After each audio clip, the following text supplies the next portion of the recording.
Ja, willkommen ihr Lieben zu einer neuen Folge von Hammerburg entsteht. Diesmal mit dem Thema Hafen, wie angekündigt. Aber erstmal wünsche ich euch ein frohes neues Jahr. Wir sind ja erst ein paar Tage im neuen Jahr angekommen und ich hoffe, ihr seid alle gut reingekommen und gesund und munter. Und ja, dann wollen wir mal in das Jahr 24 starten. Ich habe so einiges vor in diesem Jahr. Zunächst einmal das Projekt Hafen, was ihr jetzt hier gerade seht, da gehe ich gleich nochmal drauf ein.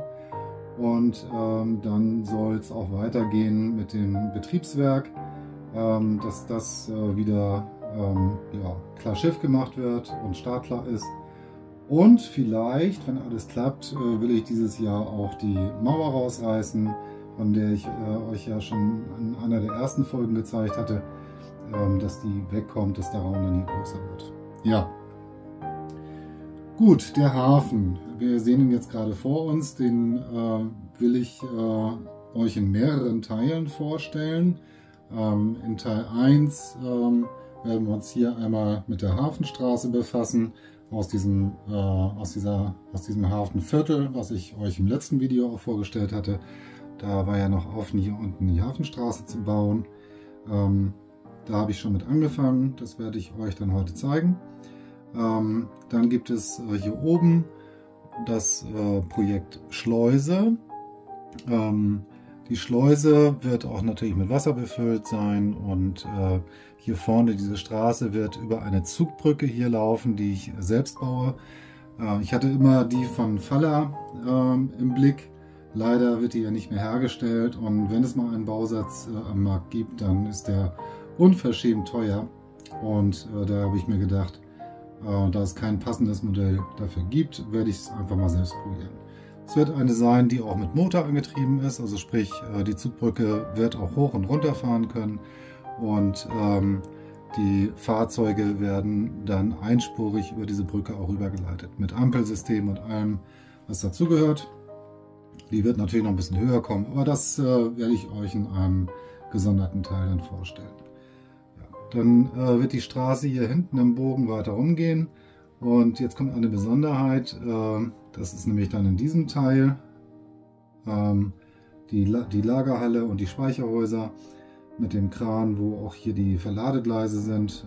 Das wird auch noch ein extra Teil werden und die Fahrzeuge, die ich gerade angesprochen hatte, die werden in diesem Gebäude hier verschwinden, durch das Gebäude durchfahren, etwas nach unten und werden hier unten in einem Tunnel dann auf den Rest der Anlage fahren können.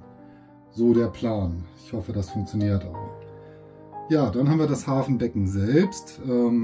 Da bin ich momentan am Testen. Momentan ist das braun. Das ist eine Grundierung. Da werden natürlich noch andere Farben verwendet werden und dann soll da Wasser rein. Also aus Epoxidharz. Da mache ich momentan gerade schon ein paar Tests. Aber das werde ich euch dann auch alles im Detail nochmal vorstellen. Ja, hier die Brücken, die existieren ja schon ein bisschen länger. Aber wie ich das hier gemacht habe, dass hier auch Strom drauf ist und so, das werde ich euch auch nochmal zeigen.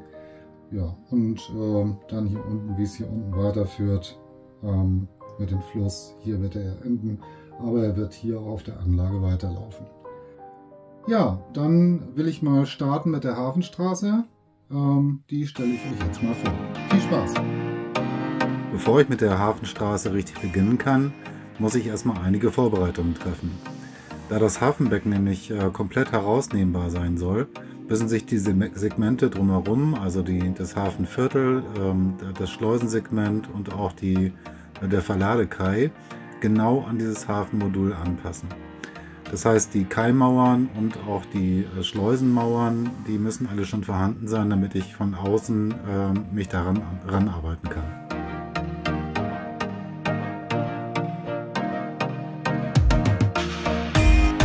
Für die Schleusenmauer nutze ich die Vollmer Steinkunst Mauerplatte Ziegel. Diese hat einen schönen 3D-Effekt. Allerdings sind die Fugen einfarbig, also genauso wie die Ziegel, und da hätte ich gerne halt, dass man die Fugen richtig schön sehen kann. Da man hier jetzt nicht mit Lasurtechnik arbeiten kann, weil dann die Ziegel die gleiche Farbe annehmen, habe ich mich dazu entschieden, das mit Reliefpulver zu machen. Dieses Pulver gebe ich einfach drauf, arbeite es mit dem Pinsel ein und wische es anschließend mit einem feuchten Schwamm ab. Die Schleusenmauern baue ich dann aus Styrodorplatten und Trittschalldämmung, wie man hier in den Bildern sehen kann, und bringe das alles in eine abgerundete Form und klebe dann anschließend die Ziegelplatten auf und bringe noch einige Verzierungen an, wie Beton und auch so Ecksteine, die wir gleich sehen werden. Hier forme ich die auch aus Trittschalldämmung, deute dort die Steine an, mal sie auch in einem Stein grau an und diese werden dann auf die Mauern aufgeklebt.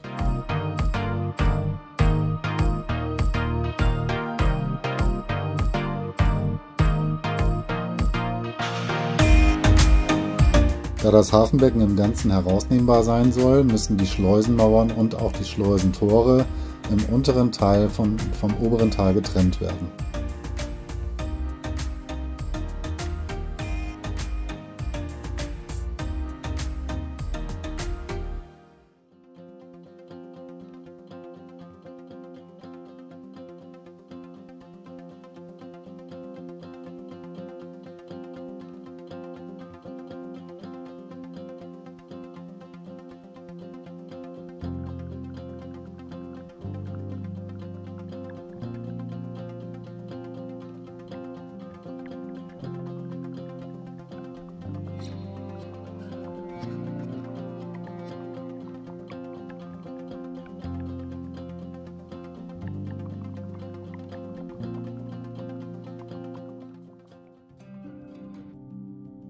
Nachdem die Schleuse jetzt vorbereitet ist, also hier jetzt die Mauern gesetzt wurden, die Schleusentore provisorisch eingepasst und auch diese Mauern verklebt wurden, konnte ich nun die Kaimauern entsprechend setzen und auch verkleben. Genauso hier auf dieser Seite. Die sind alle mit Acryl verklebt worden, und zwar ziemlich viel Acryl, damit hier auch nichts mehr durchfließen kann. Also das Ganze, das Hafenbecken wird ja noch aufgefüllt mit 1 cm Epoxidharz, und man sieht ja auch hier unten diese leichte Kante an den Mauern, und auch das Schleusentor ist hier getrennt von dem oberen Schleusentor, und das Ganze hier bildet dann sozusagen eine Wanne. Also diese ganzen Kaimauern und auch dieses Stück Mauer, die beiden Schleusenunterteile, dieses Stück Mauer bildet dann eine Wanne, sodass von dem Harz, wenn das dann reingegossen wird, nichts mehr rausfließen kann. Hier haben wir dann einen Übergang, und dieser Übergang von der Kaimauer soll hier dann in einen Wall übergehen. Und den habe ich auch hier schon mal ein bisschen vorbereitet. Das ist ein Stück aus, wie heißt das Zeug noch, dieser Hartschaum, Styrodor würde ich mal fast sagen, ist das. Kriegt man im Baumarkt, so große Dämmplatten sind das eigentlich. Man sieht es hier auch noch an der Struktur. Und da lässt sich eigentlich ganz gut mit arbeiten. Man kann es sogar biegen, wenn man hier so entsprechende Einschnitte macht. Das habe ich hier auch gemacht, sodass man das dann entsprechend so ein bisschen in Form bringen kann. Und dazu benutze ich Sekundenkleber, der hier einfach dann reingeträufelt wird. Es wird zusammengedrückt, so wie hier an der Stelle jetzt. In dieser. Und das hält dann bombenfest. Ja? Und es ist wie verschweißt und ja, hält super. Genau. Ja, dieses Stück habe ich schon mal vorgefertigt, weil ich sehen wollte, wie das aussieht. Das kann man dann hier so, das ist mal eben von oben einführen. Ja, hält super. Das muss ich dann gleich nochmal wieder kleben. Ist nicht schlimm. Kann es jetzt für die Schauzwecke auch besser reinhalten. Gut, so wird das Ganze dann aussehen. Das wird hier auch natürlich noch verklebt mit Acryl, und auch so, dass hier zwischen der Kaimauer und diesem Wall auch nichts durchfließen kann. Es kommt ja wie gesagt 1 cm Epoxidharz rein und das wird dann hier an den Keilmauern höher gehen, natürlich hinten auch, und hier wird es dann auch ungefähr bis hier, man sieht vielleicht diesen einen Strich hier, ungefähr bis da wird es dann gefüllt sein. Und diesen Wall, den werde ich noch mit einer Tonknete, die werde ich ein bisschen flach ausrollen, Tonknete drauf, und dann werde ich hier auch noch Steine nachbilden. Genau. So, das wird das Ganze natürlich noch gealtert, aber das zeige ich euch alles dann auch, wie ich da vorgehe. Ansonsten kann man sagen, ist das jetzt erstmal soweit vorbereitet. Es muss jetzt trocknen und dann werde ich auf der anderen Seite auch noch so einen Wall bauen. Ja, diesen Wall baue ich aus so einem Stück Styrodor. Habe ich mir hier in der Länge und in der Form schon mal zugeschnitten. Hier sieht man dann, welche Form das Ganze haben wird. Ist einfach noch ein bisschen angeschrägt, natürlich mit dem Cuttermesser einfach der Länge nach so ein bisschen angeschrägt. Genau. Und das wird jetzt sozusagen aus dem Stück rausgeholt. Wahrscheinlich werde ich das so schneiden, weil es hier ein bisschen höher ist als da. Dann habe ich auch gleich diese blöde Kante hier vorne mit weg. Ja, genau. So wird das Ganze dann aussehen. Und das Ganze kommt dann, ich schwenke mal mit der Kamera einmal um. Ab da, wo die Keilmauer hier aufhört, wird es dann hier über der Schnittkante des Hafenbeckens entlang laufen, und später wird dann genau an der Schnittkante dieser Styropor- oder Styrodurwall mit angeschnitten, sodass das ganze Becken dann herausnehmbar ist.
Hafen möchte ich das Kopfsteinpflaster nicht in dem Juvela Grau beibehalten, sondern möchte eine alte Kopfsteinpflasterstraße nachbilden. Ich habe mir hierzu in Hamburg mal einige Straßen angesehen. Da gibt es ja wirklich die unterschiedlichsten Farbgestaltungen bei den Kopfsteinpflasterstraßen. Von einheitlich braun über ganz bunt mit beigen Stein, grauen Stein, braunen Stein. Und genau das habe ich mir jetzt für diese Straße hier vorgenommen. Die Juvela-Straße wird also erstmal einmal in dunkelbraun grundiert und bekommt dann hier und da nochmal mit einem helleren und einem dunkleren Grau eine Lasur verpasst. Und im Anschluss werden dann noch weitere Farben hinzugefügt.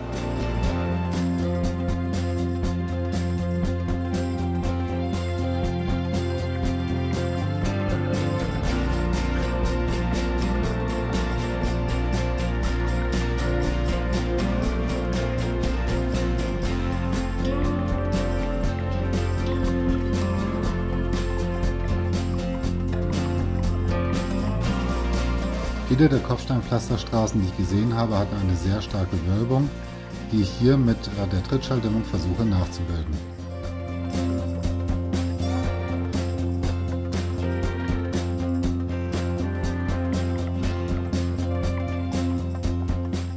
Zum Schluss können die Fugen des Kopfsteinpflasters noch mit einem Fugenmaterial verdichtet werden.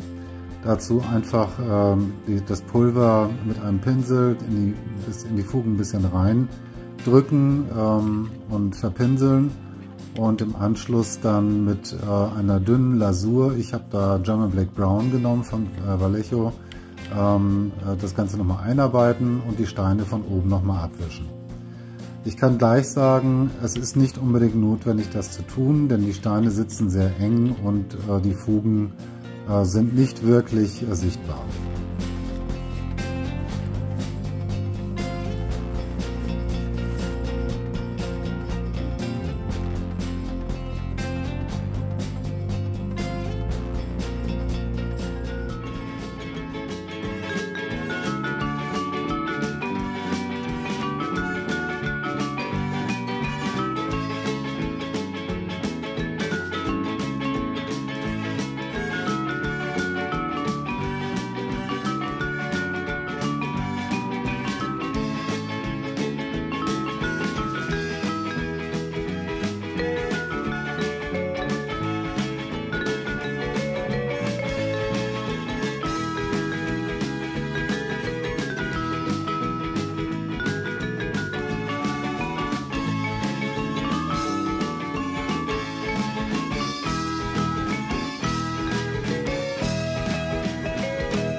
So, ich habe hier mal, dass ihr das sehen könnt, von einem Bleistift oben, wo das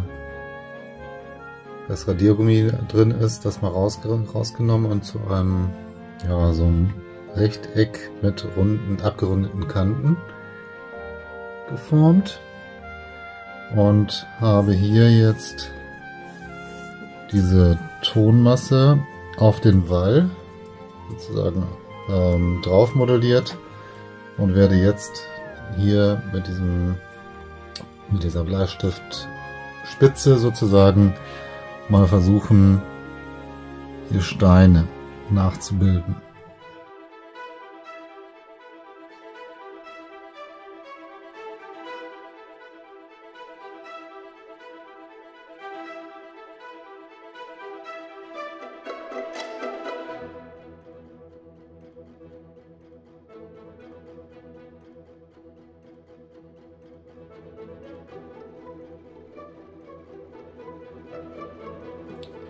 Na, so. Ich glaube, man kann sich das ungefähr vorstellen.